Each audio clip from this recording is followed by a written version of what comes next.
साहब पार्ट है।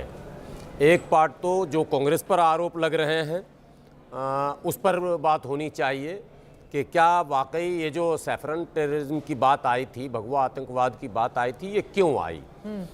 देखिए, कोर्ट ने जब फैसला सुना है तो एक छोटी सी टिप्पणी है, terrorism has not religion but conviction can not be based on moral ground. और मैं कहता हूँ, अब संगीत रांगी जी का अपना एक अलग राग रहता है, मैं सुनता ही रहता हूँ, तमाम भारत के लोग सुन रहे हैं, मैं भी सुनता हूँ।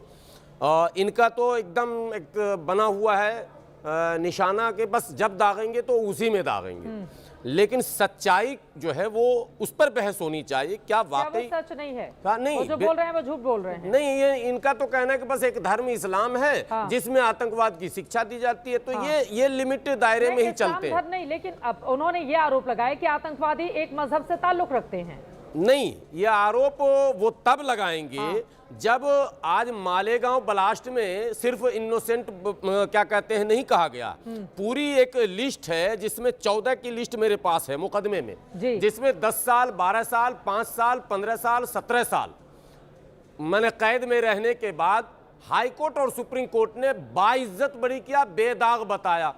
आपने उसको भी इस्लामी आतंकवाद से जोड़ा था। बोलिए तो डेट वाइज पूरे सुना दूं, इतना समय तो रहता नहीं, लेकिन लेकर आया हूं मैं। अब मेरे लिए जो प्रमुख सवाल है, संगीत रांगी जी का अपना जो भी क्वेश्चन आंसर हो, मेरे लिए देश के लिए प्रमुख सवाल ये है कि इस तरह आखिर क्या कैसे हो जाता है कि किसी भी घटना में 10, 20, 50 लोगों को पकड़कर जांच एजेंसियां अंदर कर देती हैं और 15 साल 10 सालों साल जेल में रहकर आए हैं। यस मैं वही बरी किया गया, सालों साल मेरा सवाल, मेरा 17 साल बर्बाद हो गए। ये साध्वी प्रज्ञा ठाकुर की ओर से कहा गया कि मानसिक रूप से कितना प्रताड़ित किया गया मुझे, 17 साल वापस मात्र 10 सेकंड जवाब दे रहा हूं कि जो लोग 10 साल 15 साल जेल की सलाखों में रहे और उन्हें अगर बाइज्जत बरी किया गया है तो दो सवाल पैदा होता है। पूरी टीम को बरी किया जा रहा है, ये नहीं कि एक दो को। मालेगांव में भी पूरी टीम को क्लीन चिट है।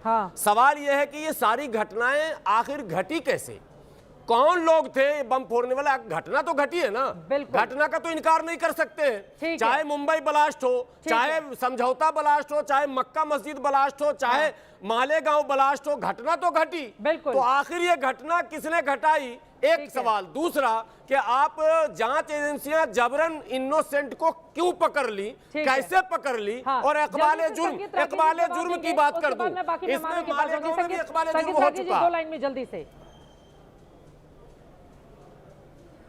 पर 2 बातें मैं कहना चाहता हूं। पहली बात तो कि जो मुंबई हाई कोर्ट ने जिन लोगों को रिहा किया और इस केस में जो रिहा किया, इन दोनों के बीच में तुलना नहीं की जानी चाहिए, क्योंकि मुंबई ब्लास्ट के मामले में जिन लोगों को लोअर कोर्ट से उनको कन्विक्ट किया गया था, उसके बाद मुंबई हाई कोर्ट में अपील हुई और वहां पर उनको सभी को बरी किया गया। एक दूसरी बात, ये बिल्कुल सही बात है कि वहां पर मुस्लिम लोग मारे गए थे, लेकिन शुरू में किस पर जताया गया था, किन लोगों को अरेस्ट किया गया था, किन पर एफआईआर दर्ज हुआ था। वे लोग इस बात का अंदेशा था कि पाकिस्तानी आतंकवादियों का, ये एजेंसियों का ये हाथ है इसमें, ताकि वहां पर हिंदू मुसलमानों के बीच में दंगा कराया जाए।